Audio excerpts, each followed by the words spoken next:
We'll have our final Monster Energy NASCAR Cup Series media availability of the day, and that is now with our pole sitter for Sunday's 58th annual Folds of Honor Quick Trip 500, and that is none other than Kevin Harvick, driver of the number 4 Jimmy John's Ford for Stewart-Haas Racing. Kevin, freaky fast out there, that final round of qualifying. Just walk through that final round qualifying lap. Yeah, that was, the best our car had been. For me, it was the most comfortable I'd been because I could actually see where I was going into turn 1 with the sun down behind the billboards. And I knew I got to the green very good, and I felt like I got through 1 and 2 pretty good, and I just needed to, to hit the bottom, and hit the bottom perfectly, and was able to get in the gas and stay in the gas and hook the bottom all the way around the corner. So it was good timing on hitting the best lap from the seat, and they hit it the best that we'd hit it in the 3 rounds, and obviously it all just lined up and wound up being our best lap. So it says a lot about our team, our organization. Obviously winning the Daytona 500 last week with Kurt, having just a strong speed weeks in general, and coming down here and feel pretty good about our race car in race trim, and really didn't spend much time in qualifying trim, and they just do a great job. I mean, they're good at what they do, and I'm just fortunate to be able to drive it and have fun with going fast and doing the things that we do. So just seeing the transition to Ford has been a lot of fun, and they've just done a great job. So I'm pretty excited about everything. Good deal. We'll open the floor up for questions. If you have a question, we'll get a wireless mic to you. We'll start here in the back and then work our way around. Kevin, Pete McCall with AutoRace1.com. There was a number of cars that had trouble getting through inspection. Yours was one of them. Can you talk about what some of the issues were you guys were facing getting through inspection? And is this something? I just drive. I don't worry about the rules. Are you worried about this persisting as you go through the season? It's not my department. Continue on. Any additional questions for Kevin? We'll go to Matt and then to Bob. You okay, Bob? Okay. I just saw you holding your head. I thought you might be going down. Long day with your glasses on?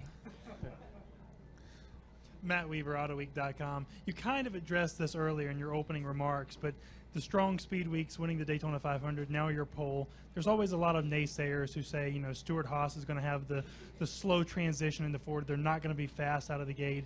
Is there kind of the chip on y'all's shoulder to validate the hard work and the decision to move to Ford?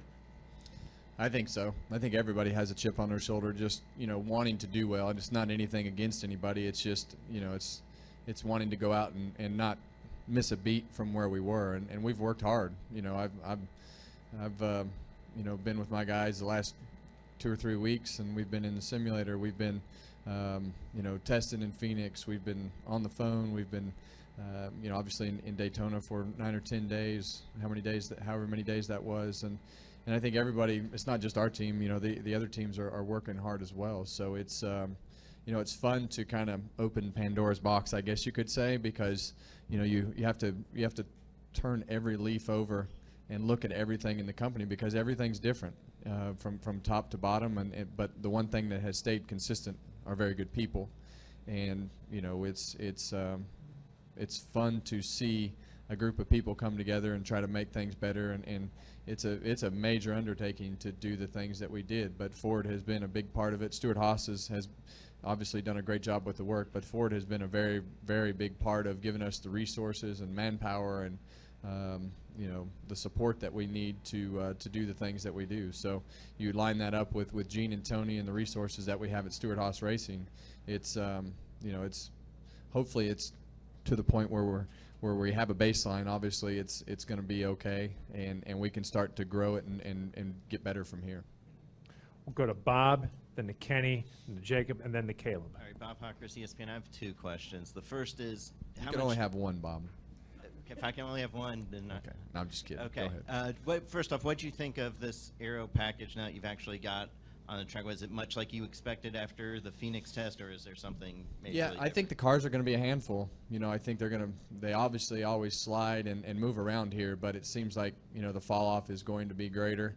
The cars want a lot different setup than what they've had before, just because there's just not the downforce on the car that there was, and you have to, you have to have different shocks and different springs and think about things from a balance standpoint differently. So it's it's definitely not like it was, and you have to do a lot of things different, and whether that's the new aero package, or some of that is the balance on the Fords, or whatever that is, every time we get on the racetrack and do something, we get a better idea of things that we need to do.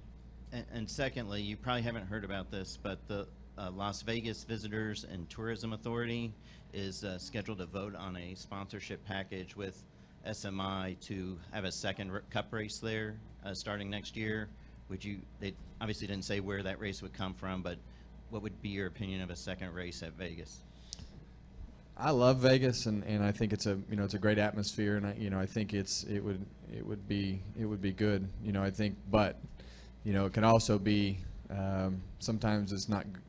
Sometimes you can turn one great into two mediocres, and I think that's just something that you have to be careful of and look at and really evaluate. But Vegas is a great place to race. I enjoy going there, and so if it did wind up with a second race, I would be fine with that. But I would just be cautious to look at a California type situation where you have one great event that we have there, and when we had two, it wasn't so great. So it's it's half a dozen one way or the other, but you just have to be careful of not doing that.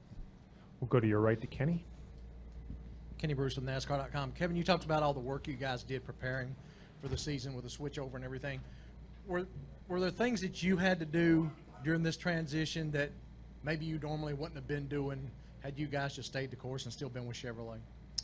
Yeah, there's a number of things that we wouldn't have done, but I think everybody knew that it was going to take some extra effort to get up to speed and be where we needed to be. And I think from a company standpoint, when you look, I would say one of the biggest benefits for me today was having the Xfinity program and all those extra laps. I had 3 extra practice sessions today, and really felt like from the simulator to the racetrack in the Xfinity car, we didn't have a lot of time, but I felt like I was in a great rhythm when I came back to the Cup car from practice and all the things that we had done leading up to qualifying today. I felt like I was in a great rhythm, and that's really the most important thing here, because running that high line is not something that we've done a lot here in the past, and it kind of evolved today into needing to run up there. And without that Xfinity car, I don't think I would have been in the rhythm that I was in, and that's just a commitment that Stewart-Haas made to start that program. Obviously, Cole's going to run full time, but allowing me to run 5 or 6 races in that car, and doing that here today. They could have easily said no, but everybody went over the top with the effort to come to the second race of the year. And obviously, we started a full-time team, we started a part-time team, and we switched 4 teams over and added about 100 people. So they could have easily said no, but I think that's the commitment to the sport, commitment to our team, the commitment to Ford that Stewart-Haas Racing made in order to put all those resources and try to tie them all together and push this company to another level. And hopefully this is the start of something great. Okay, we're going to go over here to the left. Jacob Seelman, Performance Motorsports Network. Kevin, I kind of want to piggyback off what Kenny said for a minute, because you talk about all the laps you got to turn in the Xfinity car, but I've got to think that not just for you, but for the company as well, for SHR as a whole, how important is not just Cole's Xfinity program, but even the part-time team that they've put on the track for you? How important is that for the company as far as the training? Well, I think the part-time team is important just for the fact that it kind of gives us a good baseline to make sure that Cole's performance and the things that he's driving, the things that he's being given are up to par, so we can kind of baseline those things. I used to do that with my company. I'd run 4 to 5 races throughout the year to kind of quality control, check everything, and make sure that the cars or trucks at that time were where they needed to be and felt comfortable, and give them a direction to work on things so that Cole can just worry about getting the experience in racing. But that's a big step for us, because now we can start to build up pit crew people and team people, engineers, and you teach those people, because the way we've done it is it's just like our cup program. It flows just the same way. It does the same things, the same preparation. It's, you can walk across the parking lot to the shop, and to me that's important, because now when I get in that car, my seat's perfect. Everything in that car feels exactly like my cup car, because I have the same people putting that stuff in the race cars, and that's the details of those types of things are important. And you get everybody's mind thinking about racing. It's like going to the simulator. You get everybody's mind thinking about what's going to happen this week. You go to the Xfinity garage. Now you're on the second step of that process. You get everybody's mind twisting about things that are happening. And that evolution of the week and the Xfinity program and the Cup, and now it'll happen same way tomorrow. You'll go through qualifying. You'll go through the race. You'll go through Cup practice. And next thing you know, you're going to have another conversation about all those things before we race again on Sunday. So there's just a lot of information. There's a lot of really good people, and the flow of everything we're still working on, but it's off to a pretty good start, I think. I'd say, and I asked Ryan about this too. Obviously, you're starting on the pole, but with the stages and the strategy and tire strategy being so critical here, how important is track position going to be late in the race, knowing that last year we saw Jimmy pull a rabbit out of his hat and charge through the field to win the race the way Well, he you're going to did? have to manage your tires. You don't have an abundance of tires anymore, so you're going to have to manage the amount of tires that you have. And with the stages, it's just like tomorrow, and the amount of tires that you have, you really don't have any choice but to run the 40-lap stage out with one set of tires. And then you really don't have a choice but to run the second stage out with one set of tires. So, and if you have a caution and you have things happen, every time the caution comes out and you don't come in and put tires on, they just become more evil to drive, Xfinity or Cup, and that should be fun to watch. Okay, we're going to go to the back right to Caleb, and then up front to Tucker. Caleb Whistler, Speedway Digest. Knowing that you had to race on these tires in the opening laps of the Folds of Honor Quick Trip 500, did you try to conserve the tires during qualifying to have a strong run? Honestly, I didn't even think about that. It's too late now, though, right? We've talked about that, and I think obviously NASCAR made some amendments to some rules this week about how everybody started their the race on their tires, and because if you were to start on stickers and start in the back, you'd probably pass the whole field in about 30 laps. So I think everybody will be pretty close on tires with used tires. So I think it's an element that we won't even talk about as we go forward. But no, we were going after the pole today, and we'll worry about how hard we beat up the tires later. Go to the front right here to Tucker, and then we'll finish with Lee. Tucker White, SpeedwayMedia.com. Kevin, the last 3 years, you have been hands down the best driver here at Atlanta, and yet each of the last 3 years, someone late in the race has cost you a win that would have been yours. Now, with you winning the pole here tonight, is this the link that will finally get you the win on Sunday? Yeah, I don't know what is that link. We've been in this position before, and this really goes back to 2009, I would say, as to when we really started running well here. But we've led a ton of laps here and just haven't won a race. And it's a little bit frustrating because we've won a whole bunch of races in the other two divisions, really with the same performance on Sunday. Just seems like something happens every time at the end of the race. So hopefully this is the year that we can close it out. Lee? Lee Spencer, Motorsport.com. I talked to some of the guys on the 41 car on Monday, and they said it almost would have been easier starting two new teams than doing the transition from Chevy to Ford in the offseason. Given the success of winning the 500 of you on the pole, is this just a testament to the depth at Stewart-Haas Racing? Well, I think it's a testament to the depth that we created, knowing that we were going into this situation. You stack that depth into on top of good people, and you give those guys a direction, and they start working in that. But without good direction, it